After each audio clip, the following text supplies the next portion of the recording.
parole maintenant à Jean-Jacques Raymond, qui est doctorant au laboratoire CLIPSID, donc à l'université Paris-Nanterre, donc c'est un de mes doctorants, et il travaille aussi, il est psychologue à la clinique des Nogent. Et il va nous parler aussi un peu de TCC et des réalités virtuelles dans les jeux pathologiques. Merci. Bonjour à tous, je ne sais pas si on m'entend très bien, c'est bon. Alors, effectivement, je vais vous présenter une étude que l'on a fait dans le laboratoire CLIPSID. Ça va être la petite sœur ou la petite cousine de ce qui a été fait au Québec, en Outaouais. On a eu la chance, et je remercie déjà le comité GIS de m'avoir invité, mais aussi Stéphane Bouchard de nous avoir prêté les environnements. On a travaillé avec le XAPA Imagine, donc c'est une collaboration avec un centre de soins ouvert. C'était une expérimentation en soins courants, donc une particularité avec un domaine éthique qui fut aussi important dans ce protocole.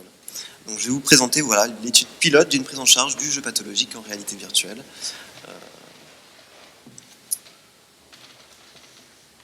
Alors cette étude, elle prend part dans une étude doctorale un peu plus large sur le domaine des écrans, écran négatif, écran positif, avec l'intrication des jeux vidéo et des jeux de hasard et d'argent, dont une publication qui a été faite sur Analysis of Gambling in the Media Related to Screens, Immersion as a Predictor of Excessive Use. Donc ça c'est déjà publié, et l'étude que je vais vous présenter est soumise à une revue et sera prochainement publiée.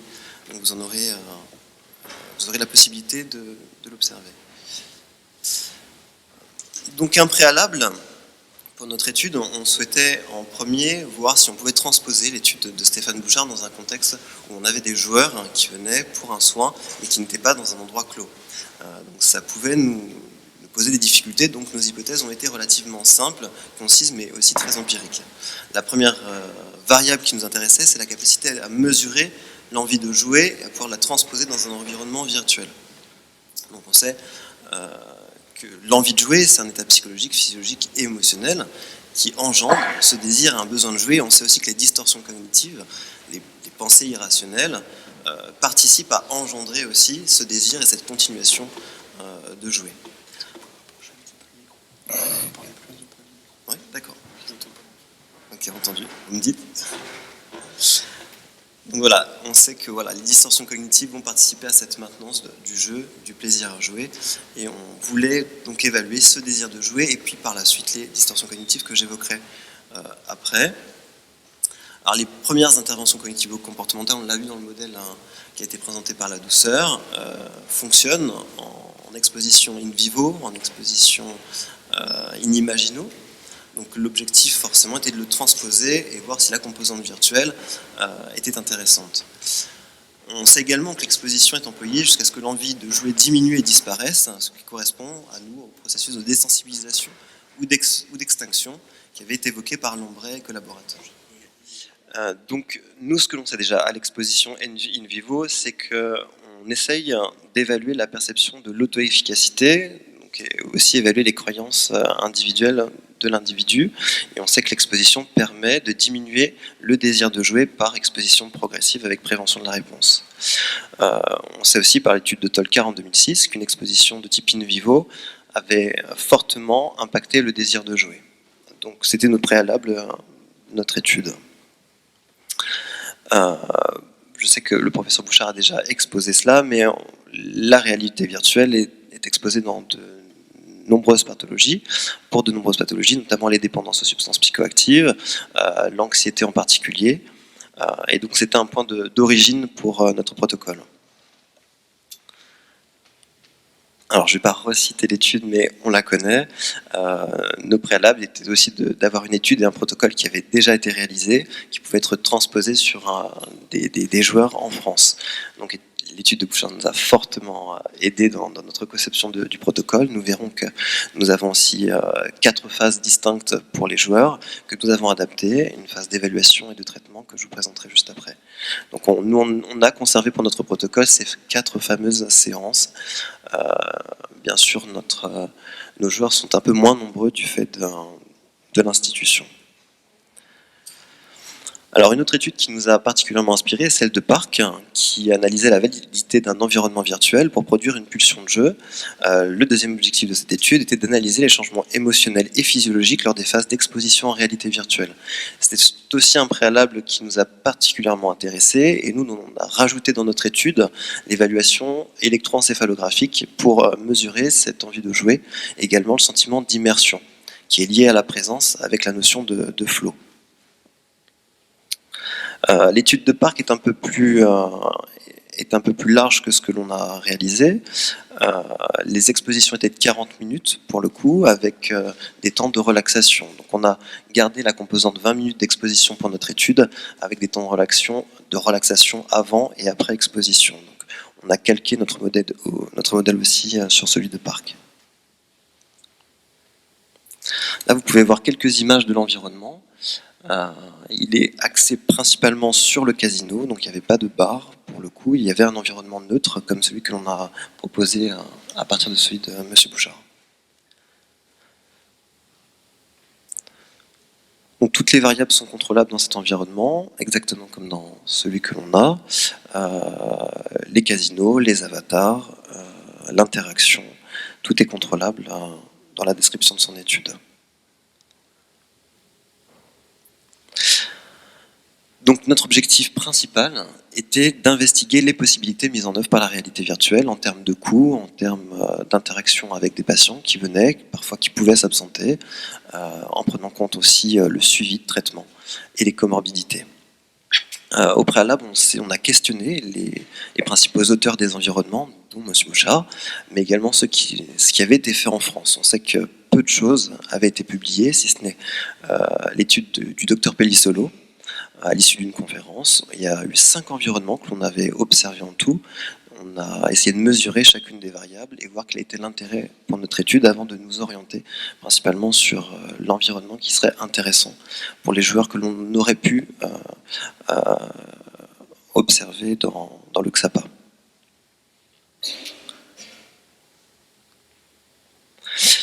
On a posé pour notre étude 6 hypothèses. La première hypothèse était que l'exposition en réalité virtuelle permettrait une diminution des habitudes de jeu en termes de fréquence, de somme associée et de temps consacré, une modification du désir de jouer que l'on évaluerait à la fois par les analyses électroencéphalographiques et les analyses d'évaluation visuelle analogique. On souhaitait aussi mesurer l'impact des distorsions cognitives avec une échelle, la GRCS, et notamment une variable qui est importante pour nous, c'était l'illusion de contrôle. On souhaitait également mesurer l'impulsivité à l'aide de l'échelle UPPS, l'impact de la vie quotidienne sur le patient, est-ce que la réalité virtuelle pour lui avait un impact positif dans sa vie auprès de sa famille, dans son foyer et également dans les lieux de jeu. Également observer l'impression personnelle ressentie de la sévérité de la pathologie par le patient et également par les praticiens qui étaient autour du patient. Au niveau des critères d'inclusion, donc nos patients, on a eu 10 patients qui sont restés du début à la fin de l'expérimentation. Ils remplissaient tous les critères du jeu pathologique du DSM-5. C'était une prise en charge en ambulatoire, en soins courants, dans le cadre de ce fameux XAPA, sur 2 sites, le site d'Hermont et le site d'Aubervilliers. Les patients désiraient tous, donc ça peut être un biais, une limite également, mais ils désiraient tous contrôler, diminuer ou arrêter leurs habitudes de jeu. Donc c'est un souhait, un désir de pouvoir venir consulter. Il n'y avait pas d'obligation de traitement. Bien sûr, accepter de participer à l'étude, donner des données de suivi, de suivre des séances de traitement audio enregistrées, puisqu'on évalue également les temps de parole, les interactions avec les praticiens, et être majeur, ce n'était que des adultes. Donc on a eu effectivement 10 patients, une femme et 9 hommes, âgés entre 25 et 60 ans. On a harmonisé les groupes en fonction de l'âge, de l'ancienneté, de la sévérité de la dépendance, la maîtrise ou non du matériel informatique. On avait une personne aussi qui avait 58 ans mais qui avait des difficultés avec l'informatique, donc il a fallu aussi s'adapter. Et de la disponibilité aussi de ces patients qui venaient consulter de leur propre chef. Au niveau de l'évaluation, on est déjà passé par un mini pour évaluer l'ensemble des comorbidités et de la psychopathologie, par l'ICJP pour évaluer les comportements de jeu, l'UPPS pour l'impulsivité, la GRCS pour l'ensemble des distorsions cognitives, la l'échelle de Sheehan pour la capacité de vie, la sévérité du trouble par la CGI. On a évalué également avec l'échelle de Stéphane Bouchard l'immersion et le sentiment de présence. On a également évalué le craving et la satisfaction de la thérapie par les patients. Donc ces échelles ont été passées en début de traitement, en fin de traitement et en période de maintenance, c'est-à-dire à 2 semaines après la fin des 4 séances d'exposition. Donc séance 1, séance 2, 3 et 4 et à 2 semaines d'intervalle. Pour l'instant, l'étude n'a pas été à 2 mois et 6 mois. On est encore en cours puisque l'étude était sur 2017-2018. Au niveau du matériel, on a utilisé les derniers matériels qui étaient compatibles avec les environnements, notamment l'Oculus Rift, le dernier casque de Facebook, un ordinateur, un autre ordinateur pour les évaluations électroencéphalographiques, un micro, une caméra, un capteur de mouvement pour que le patient puisse être debout tant qu'assis dans sa compréhension de l'environnement virtuel. Donc on a suivi le plus méticuleusement possible le programme de l'exposition de M. Bouchard dans la pratique de l'environnement et dans les séances d'évaluation de l'environnement des jeux de hasard et d'argent. La seule difficulté que l'on avait, c'est que l'on avait des joueurs différents, donc des pratiques différentes qui n'étaient pas centrées forcément sur une pratique de casino. Donc on a dû faire évoluer un petit peu les environnements, notamment l'environnement du bar. On n'a pas de jeux de hasard et d'argent en France dans les bars, donc pour ceux qui jouaient au paris sportif, on a pu installer virtuellement des écrans et on a pu également avoir un environnement virtuel sur un hippodrome. Donc au vu du nombre de joueurs, effectivement, il fallait considérer qu'on avait des pratiques différentes et c'est aussi un biais de l'étude. Donc vous pouvez observer le schéma de l'environnement du patient, sachant que le thérapeute tournait autour de la pièce. Le patient pouvait se lever, donc tous les fils ne l'engageaient pas puisqu'on avait, c'est pour le schéma, mais on pouvait les retirer les fils, on pouvait avoir un casque à distance. Voilà. Donc, voici le schéma. Un exemple d'environnement, alors c'est pas du tout exhaustif puisque c'est l'environnement que vous avez montré, mais on en a eu 3 autres, dont le fameux hippodrome, un autre bar qui avait des avatars, mais cette fois-ci qui étaient interactifs parce que c'était des êtres humains en réalité qui portaient eux-mêmes des casques et qui avaient pu constituer cet environnement virtuel. Donc c'est toute une on a aussi conceptualisé ces environnements avec un ingénieur qui a pu nous aider bénévolement pour le coup. Donc on a aussi eu des considérations éthiques importantes et on a réduit aussi nos considérations en fonction du coût, ce qui était une variable importante. Au niveau du parcours du patient, il y a eu une phase de recrutement, une phase de diagnostic où on évaluait ses pratiques de jeu. On a évalué également sa motivation avec le cercle de Prochaska et Di Clemente, les étapes de motivation. Le patient était soit dirigé vers l'exposition en réalité virtuelle où là on évaluait, où il rentrait dans notre protocole, ou bien alors il continuait une thérapie de type traditionnel, plutôt de TCC, à dominant de TCC avec des outils TCC. Lorsqu'il intégrait notre protocole, il avait 4 phases de séance en réalité virtuelle couplées à des phases de séance de TCC. Donc on n'a pas différencié la thérapie traditionnelle de l'exposition, mais ce qui était évalué dans notre protocole, c'est uniquement les 4 phases d'exposition en réalité virtuelle. Donc voilà à peu près la procédure. On a les temps sur ce tableau. On a eu à peu près 5 temps. Un premier temps informel où on a présenté le matériel aux patients. On a essayé d'évaluer aussi leur compréhension de l'informatique, leur compréhension de ce qui pouvait se passer, leur rapport aussi à la famille. C'était des domaines importants pour nous à pouvoir envisager. On a eu aussi une séance qui a participé aux mesures, aux échelles, et ensuite on leur a proposé les 4 séances de réalité virtuelle que je vais exposer juste après. Durant la première séance, on a présenté dans un environnement neutre aux patients la possibilité de s'engager dans cette réalité virtuelle. Donc il n'y avait ni de jeu de hasard et d'argent, ni de stimuli.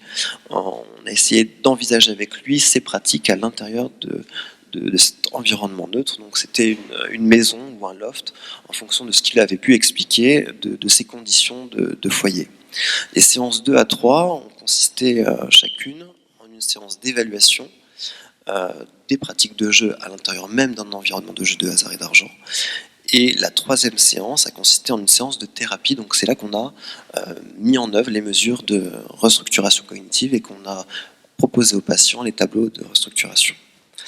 En séance 4, on a essayé d'envisager tout ce qui est prévention de la rechute. Donc on avait différents outils que l'on a proposés aux patients. Et ensuite, on l'a revu en séance 7. Donc 3 séances après les phases d'exposition pour le réévaluer. Donc c'était à 2 semaines et demie d'intervalle pour les patients.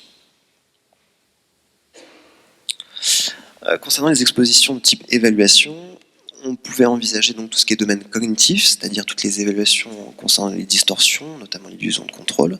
On évaluait également tout ce qui est domaine émotionnel, donc tout ce qui est domaine de l'immersion, l'intensité des émotions aussi qui étaient produites en fonction du stimuli. Ça pouvait être une table de poker, ça pouvait être l'écran, ça pouvait être différentes choses.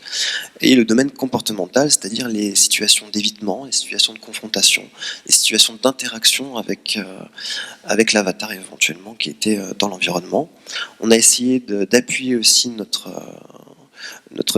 phase d'évaluation sur l'impulsivité. C'est une variable importante pour nous qui malheureusement n'a pas été significative au bout des 4 séances. Alors, l'exposition de type thérapie, alors il y a eu 2 types d'exposition. Une exposition spontanée où le thérapeute laissait libre le patient d'agir en fonction de ses comportements habituels. Une exposition de type guidée où le thérapeute indiquait au patient quelles attitudes il était préférable d'adopter. Donc on est vraiment dans la phase restructuration cognitive. On a eu 2 thérapeutes différents qui ont agi avec les patients.